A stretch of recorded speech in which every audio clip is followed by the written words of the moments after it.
Please do subscribe, hit the bell icon, get the notification. देखते हैं पहला question क्या कहता है।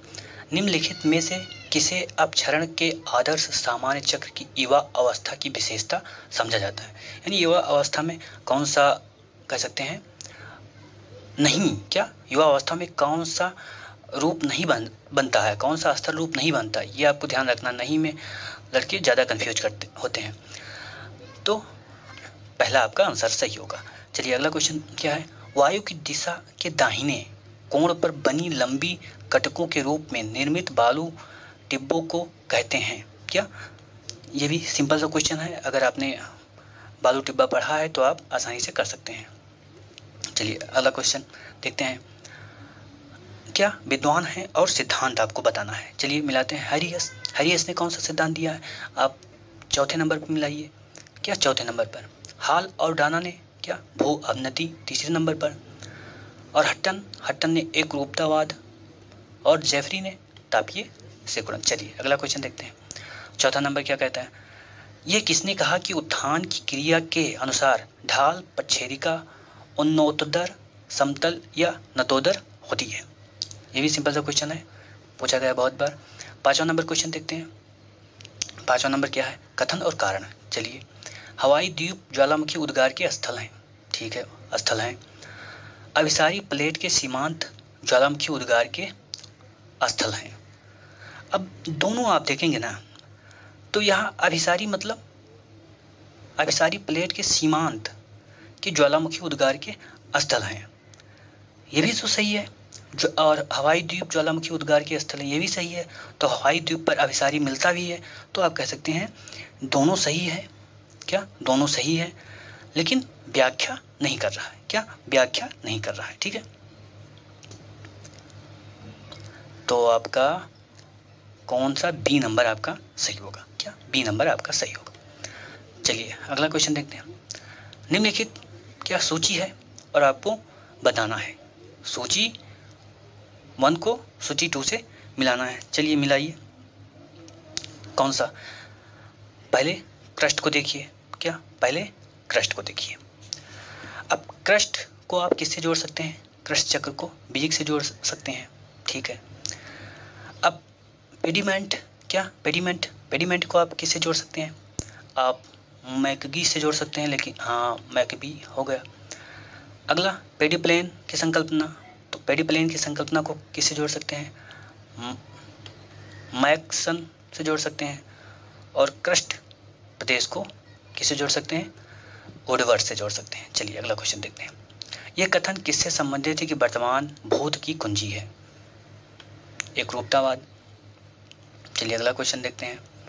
अगला क्वेश्चन क्या है। निम्नलिखित में से पटल विवर्तन की सिद्धांत किसके उद्गम अवस्थित को स्पष्ट करने में सहायक नहीं है। तो आप इसमें देखेंगे ना, तो कौन सा धारा होगा, धारा से क्या मतलब है। चलिए अगला क्वेश्चन। कथन कारण, दो अलग अलग घनत्व वाली वायु राशि की सीमा को वाताग्र कहते हैं, ठीक है। घनत्व में अंतर तापमान और आर्द्रता के अंतर के कारण होता है। अब ये दोनों अलग अलग सेंटेंस हैं, सही तो हैं, किंतु सही तो हैं, व्याख्या नहीं है। निम्नलिखित में कौन सी पवन हैडली सेल के क्षेत्र में आती है। यह भी क्वेश्चन अच्छा क्वेश्चन है। क्या अच्छा क्वेश्चन है। तो व्यापारिक हैडली फेरल। निम्नलिखित में से किस स्थिति को कौन सा सही, क्या निम्नलिखित में से उस स्थिति में कौन सा सही है जब दाब प्रवणता बल और कोरियालिस बल उत्पन्न हवा प्रवाह पर समान रूप से प्रभाव डालते हैं। ये भी क्वेश्चन अच्छा है। भू विक्षेपी बल। तापमान में रुद्धोष्म परिवर्तन शब्द से तात्पर्य है,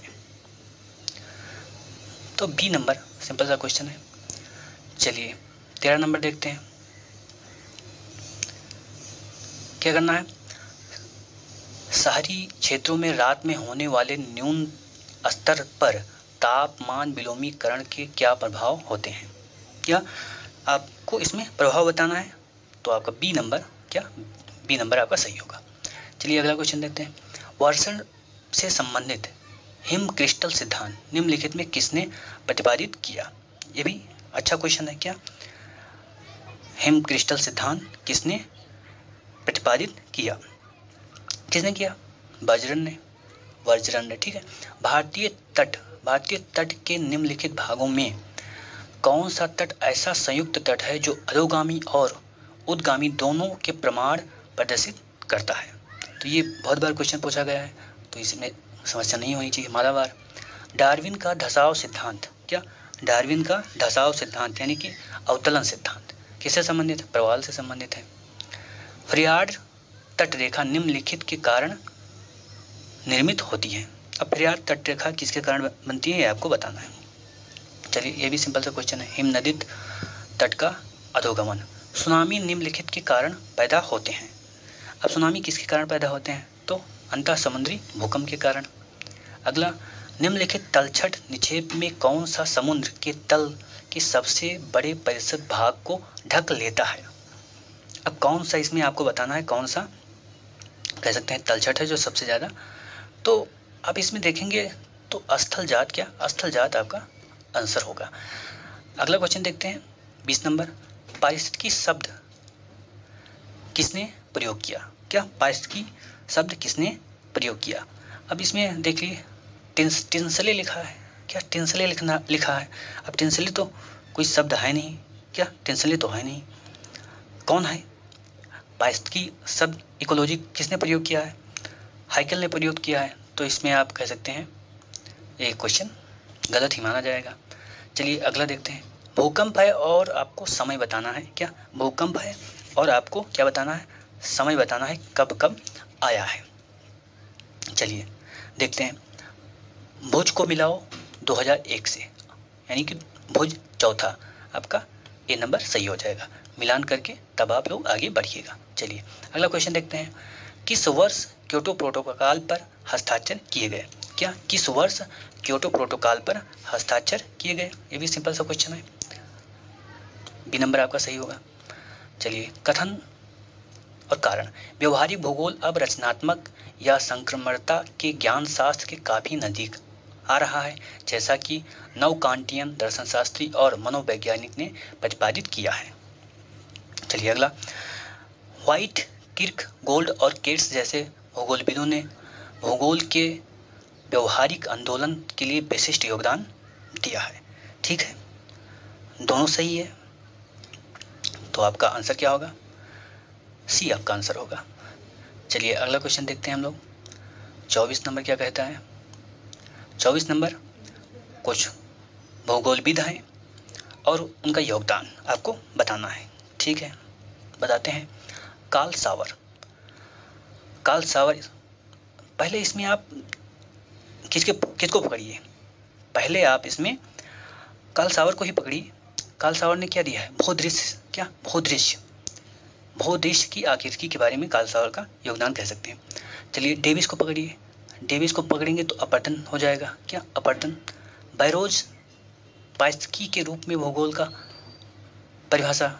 और जेफरसन, ये तो सब लोग जानते हैं। पहला तो D1 करेंगे आपका दो क्वेश्चन, क्या दो जो ऑप्शन है एलिमिनेट होगा। आप डेविस को देखिए, सी को जब 2 करोगे तो एक ही है, यानी कि डेविस से ही आप इस क्वेश्चन को सॉल्व कर सकते हैं। चलिए अगला क्वेश्चन क्या है? इसे पूछा है कि किसकी, क्या ये किसका कह सकते हैं कार्य है। ठीक है, an introduction to the application of geography to history और जियोग्राफिकल डिस्ट्रीब्यूशन ऑफ मैनकाइंड। ये भी अच्छा क्वेश्चन है। क्या? अच्छा क्वेश्चन है। Friedrich Ratzel. चलिए अगला क्वेश्चन। 20वीं शताब्दी के प्रथम चौथाई को जर्मन भूगोल का स्वर्ण युग माना जाता है। निम्नलिखित में से उस समय सबसे महान नेता कौन था? अब नेता का मतलब जियोग्राफी के संदर्भ में नेता की बात हो रही है। तो इसमें आपका जो आंसर होगा वो C1 और 3 आपका सही होगा। चलिए अगला क्वेश्चन देखते हैं। अगला क्वेश्चन क्या कहता है? निम्नलिखित में किसने भूगोल का वर्गीकरण विज्ञान में किया? क्या? भूगोल का वर्गीकरण विज्ञान में किया। तो ये भी सिंपल सा क्वेश्चन है, कांट महोदय ने। अगला, निम्नलिखित में कौन सा कथन रेटजल के लेवेनसरम की संकल्पना के संबंध में सही है? तो आपका डी आंसर इसमें क्या आपका डी आंसर होगा 1 और 3। क्या 1 और 3। चलिए अगला क्वेश्चन देखते हैं। कथन कारण। क्या मानववादी भूगोल में प्रत्यक्षवाद और मात्रात्मक को अस्वीकार करते हैं? सही है। मानवतावादी भूगोल स्थान, स्थल और भूदृश्य के निर्माण में मानव एजेंसी और उसकी रचनात्मकता की भूमिका पर बल देते हैं। ये भी सही है। तो आपका पहला आंसर ये आपका क्या होगा? आंसर सही होगा। चलिए देखते हैं 30 नंबर क्वेश्चन क्या कहता है। क्या सही कालक्रम लगाना है। तो आप जितने भी भूगोल वेत्ता हैं उन सब को एक कालक्रम में आप रख कर एक बार देख लीजिए। तो देख लेंगे तो आपका क्या इस प्रकार का क्वेश्चन आसानी से हो जाएगा। तो पहला जो है वो आपका सही होगा। क्या पहला आपका सही होगा। भारत में निम्नलिखित मानदंडों में से कौन सा शहर की परिभाषा में हाल के दशकों में अलग अलग जनगणना में अलग अलग लागू किया गया? क्या अलग अलग जनगणना में अलग अलग लागू किया गया? तो कार्यरत जनसंख्या। चलिए अगला क्वेश्चन। सिद्धांत है और लेखक है। क्या सिद्धांत है और लेखक हैं? चलो देखते हैं। पहला सिद्धांत क्या है? स्थानिक अखंडता का सिद्धांत। किसने दिया है इसको? फ्रीडमैन ने दिया है। क्या? फ्रीडमैन यानी कि 3 यानी कि A3। ये 3 आप देखेंगे पहला आपका सी नंबर सही हो जाएगा। क्या? C number. सभी को मिलाकर फिर आप आगे वीडियो देखें जिससे आपका ये चारों क्वेश्चन क्या हो जाए? तैयार हो जाए। 4 ऑप्शन है और 4 क्वेश्चन ही हैं आपके। चलो अगला क्वेश्चन देखते हैं। क्या है? इन्फॉर्मेशनल। क्या? इन्फॉर्मेशनल सिटी शब्द का प्रयोग किया। तो किसने किया? Manual casteless. क्या? मैनुअल कास्टलेस ने। चलिए निम्नलिखित में कौन सा मॉडल मानवीय पारिस्थितिकी अध्ययन पर क्या मानवीय पारिस्थितिकी अध्ययन पर आधारित है? और इसमें मॉडल है उसमें आपको बताना है। तो बर्गेस का क्या? बर्गेस का पार्क सेकेंडरी मॉडल। समय स्थान संपीड़न। क्या? समय स्थान संपीड़न एक स्थानिक संकल्पना है। किसने इसको दिया? डेविड हार्वे ने। क्या? डेविड हार्वे ने। क्या? अगला है कथन और कारण। क्या? कथन और कारण क्या है? प्रतियोगिता मुक्त बाजार अर्थव्यवस्था में समय के साथ प्रादेशिकता कम होने की प्रवृत्ति पाई जाती है। अगर प्रतियोगिता मुक्त बाजार है तो अब तब क्या है? उत्पादन के कारक एक स्थान से दूसरे स्थान पर संचलन करते हैं ताकि उनकी प्राप्ति का दर अधिक से अधिक हो सके। अब इसमें आप देखेंगे दोनों क्या? दोनों सही है। तो आपका क्या होगा? ये नंबर आपका सही है। चलिए अगला क्वेश्चन देखते हैं। अगला क्वेश्चन क्या है? 37 क्या कहता है? जब उच्च आय समूह आकर्षक आंतरिक नगर क्षेत्रों में पुराने घर में पुनः बस जाते हैं और उनका जीर्णोद्धार करते हैं तो यह प्रक्रिया कहलाती है क्या? भद्रलोकीकरण। चलिए अगला क्वेश्चन। कारकीय परिस्थिति एक विधि है जो सामान्यतः निम्नलिखित का विश्लेषण करने के लिए उपयोग में लाई जाती है। तो इसमें आपका क्या होगा? पहला आंसर क्या? शहरी सामाजिक स्थानिक संरचना। अगला क्वेश्चन। दिए गए मानचित्र में एक बृहद लोहा और इस्पात संयंत्र को अवस्थित करने के लिए सबसे उपयुक्त स्थल निम्नलिखित के रूप में चिन्हित होगा। क्या? इसमें आपको चित्र को देखना है और बताना है कि कहाँ पर सबसे अच्छा स्थान है। क्या? कहाँ पर सबसे अच्छा स्थान है? तो आप देखेंगे तो डी आपका जो होगा क्या?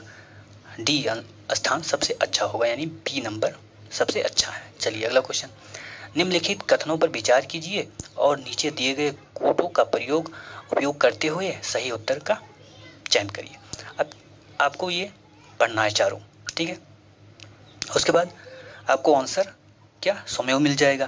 तो आंसर आपका क्या होगा? 1 और 2 आंसर होगा। क्या? 1 और 2। चलिए अगला क्वेश्चन देखते हैं। क्या पाइपलाइन परिवहन का लाभ कौन सा है? क्या? पाइपलाइन परिवहन का लाभ कौन सा? अब इसमें देखेंगे ना तो लगभग नहीं है। क्या? नहीं है, ये ध्यान रखिए। अब इसमें देखेंगे सभी लाभ हैं। क्या? सभी लाभ हैं। तो नहीं है कैसे हम बता सकते हैं? तो ये क्वेश्चन कह सकते हैं आयोग ने गलत माना है, सबको नंबर दिया है। अगला क्वेश्चन देखते हैं।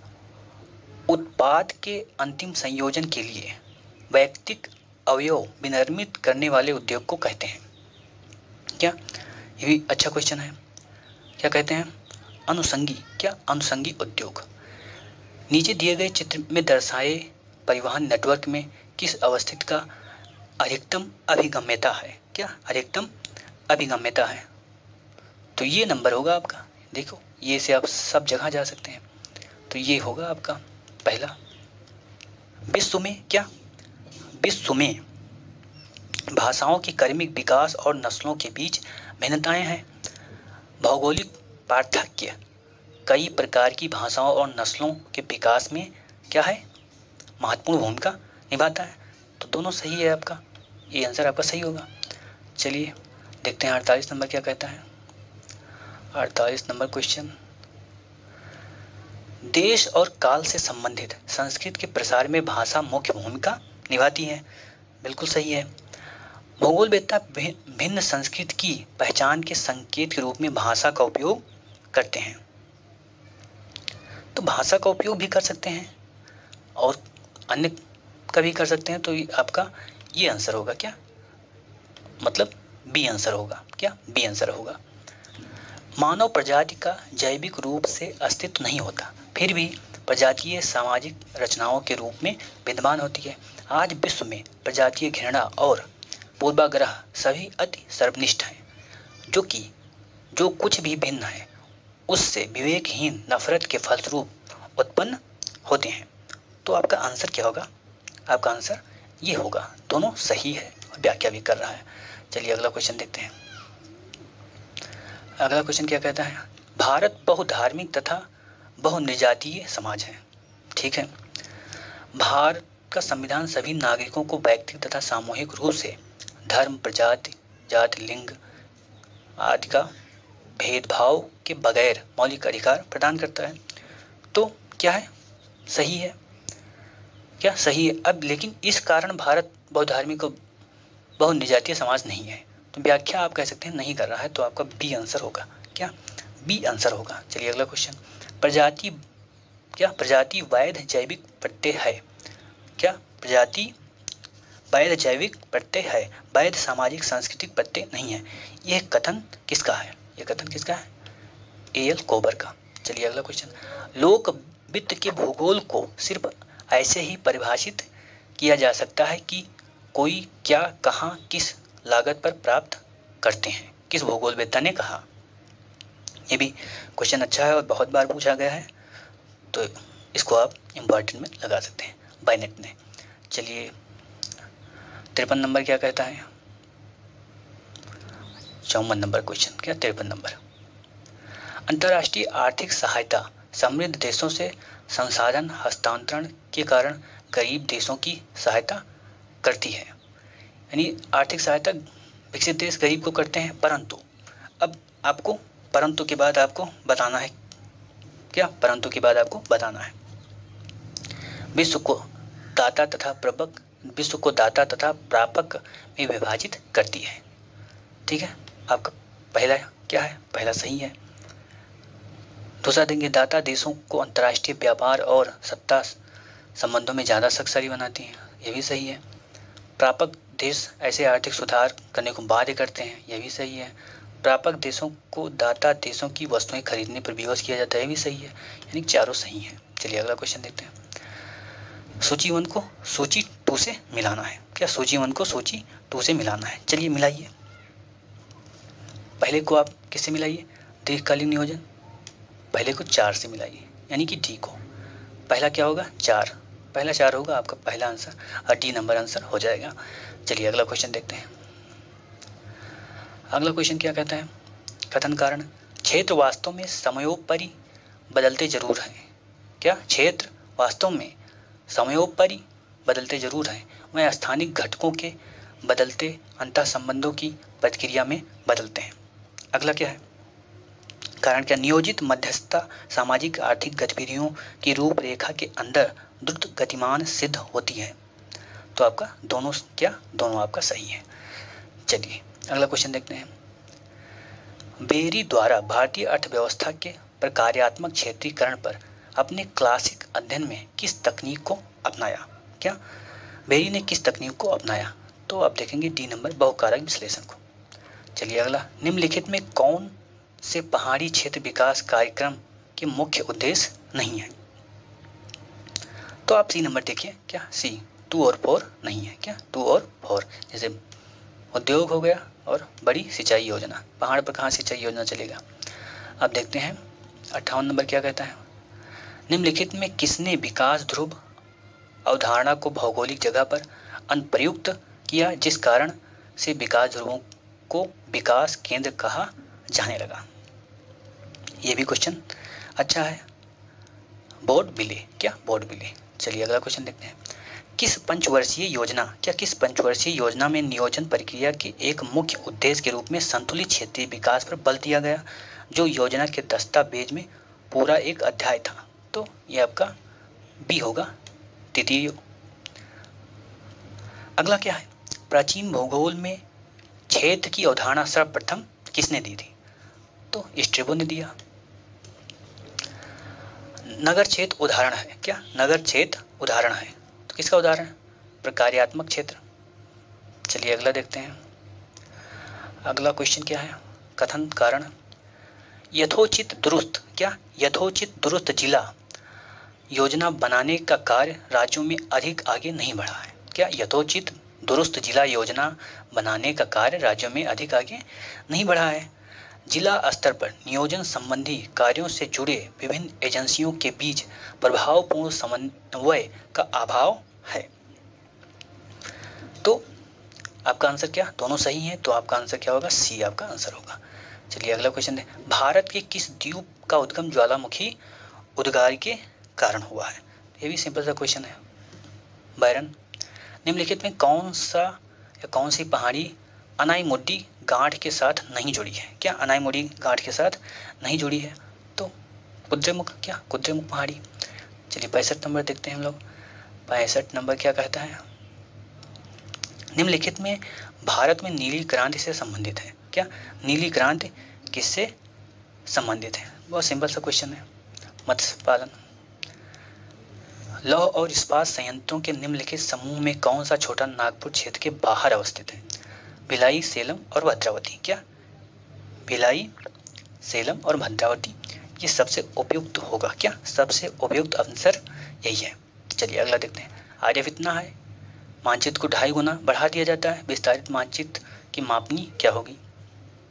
सिंपल सा क्वेश्चन है, 2.5 गुना बढ़ा दिया गया तो 2.5 गुना घटा है। तो अब जनसंख्या घनत्व को प्रायः निम्नलिखित के द्वारा दर्शाया जाता है। क्या जनसंख्या घनत्व को किसके द्वारा दर्शाया जाता है, वर्ण मातृ विध के द्वारा। चलिए अगला क्वेश्चन, यदि अधिवास वितरण आर्यन बराबर 2.4 है तो 2.14 है तो उसका पैटर्न क्या होगा। ये बहुत बार क्वेश्चन पूछा गया है, इसलिए आप इसको दिमाग में बैठा लीजिए। क्या पूर्ण समरूप। चलिए अगला क्वेश्चन देखते हैं। अगला क्वेश्चन क्या है, कक्षा में 31 बच्चे हैं और उसमें अजय का क्रम क्या है, 17वां है, तो अंतिम से उसका क्रम क्या होगा। ये भी सिंपल सा क्वेश्चन है, 15 नंबर होगा। कथन कारण, निष्क्रिय दूर संवेदी, क्या निष्क्रिय दूर संवेदी प्रणाली के पास ऊर्जा का अपना स्रोत होता है।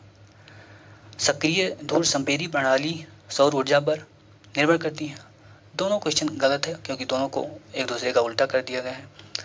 तो आपका डी आंसर। टेलीविजन में दिखाई जाने वाली उपग्रह इमेज छाया स्पष्ट रूप से चित्रित करती है। क्या, तो आपका सी ऑप्शन क्या होगा, सी ऑप्शन। क्या मेघ तथा हिम आवरण। निम्नलिखित में कौन सी विशेषताएं जीआईएस को अन्य प्रणाली से अलग करती हैं। अब चारों ऑप्शन देखिए, आपको दूसरा क्या सबसे उपयुक्त लगेगा। चलिए अगला क्वेश्चन, शीर्षाभिमुख सूचकांक जो मानव प्रजाति को वर्गीकृत करने के लिए होता है किस रूप में परिकलित किया जाता है। अच्छा क्वेश्चन है, सिर का चौड़ाई और लंबाई के बीच अनुपात। सो आज के लिए इतना ही, फिर मिलते हैं अगले वीडियो में। तब तक के लिए जय हिंद। चैनल को सब्सक्राइब कर लें प्लीज़।